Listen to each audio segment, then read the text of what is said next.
और चलिए अब सीधे चलते हैं चंडीगढ़, जहां पर विधानसभा में सीएम नायब सिंह सैनी पहुंचे हुए हैं। एकड़ भूमि में जल भराव की समस्या का समाधान, 62 नए जल निकायों का निर्माण, 23,700 एकड़ भूमि पर नहरों से सूक्ष्म सिंचाई तथा जींद, कैथल और गुरुग्राम में स्थित 4 प्रमुख सीवरेज ट्रीटमेंट प्लांटों से उपचारित जल का पुनः उपयोग कर लगभग 2,500 एकड़ कृषि भूमि की सिंचाई का लक्ष्य रखा गया है। माननीय अध्यक्ष जी, इस मिशन के तहत 1 लाख युवाओं को एआई से संबंधित प्रशिक्षण दे करके नई तरह की नौकरियों के लिए तैयार किया जाएगा।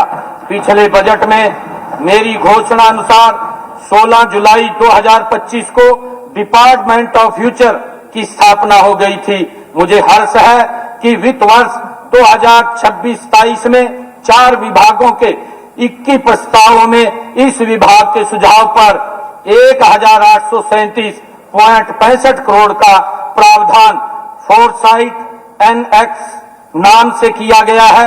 ये प्रस्ताव इन विभागों को भविष्य सक्षम बनाने में सहायक होंगे। माननीय अध्यक्ष जी, मैंने तय किया है कि हरियाणा विजन डॉक्यूमेंट 2047 के सतत विकास के लक्ष्यों को देखते हुए इस महान सदन में रखे जाने वाले हमारे सभी आगामी बजट एक तो जेंडर बेस्ड और दूसरे वृद्धजन आधारित भी होंगे। इसका अर्थ है कि अगले बजट से सभी विभाग अपने आवंटन का एक निश्चित भाग महिलाओं के लिए और एक निश्चित भाग वृद्धजनों के लिए आरक्षित करेंगे। माननीय अध्यक्ष जी, किसी भी वर्ष के दौरान सरकार द्वारा लिए गए नए ऋण तथा पिछले ऋणों के किए भुगतान के बीच के अंतर को शुद्ध ऋण कहा जाता है। उदय स्कीम के तहत हमारी सरकार ने श्री मनोहर लाल जी के नेतृत्व में वर्ष 2015-16, वर्ष 2016-17 में दोनों बिजली वितरण निगमों के 25,950 करोड़ के पुराने ऋण अपने खाते में ले लिए थे, जिसकी शुरुआती वार्षिक ब्याज दर 11.2% थी।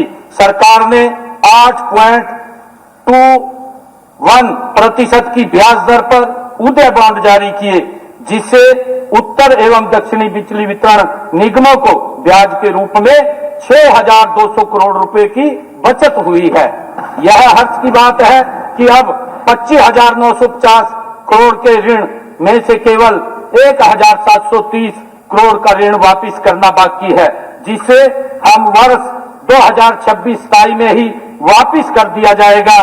माननीय अध्यक्ष जी, अगले वर्ष से लगातार आपको इसका असर राज्य सरकार के शुद्ध ऋण की कमी के रूप में अवश्य ही दिखेगा। वर्ष 2014-15 में शुद्ध ऋण में 10.3% वृद्धि हुई थी।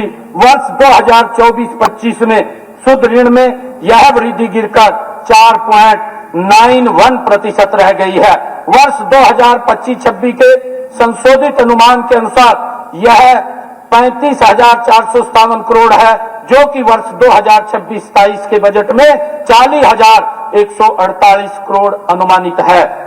माननीय अध्यक्ष जी, वित्त वर्ष 2025-26 से संबंधित कुछ बिंदु मेरा मानना है कि आगे दौड़ पीछे चौड़ वाली बात कभी नहीं होनी चाहिए। इसलिए अब मैं चालू बजट के प्रबंधन पर 7 बातें कहना चाहता हूं। कोई सरकार अपने राजकोष का कितना अच्छा प्रबंधन कर रही है, इसका सबसे उत्तम मानक राजकोषीय घाटा होता है। वर्ष 2005 से लेकर वर्ष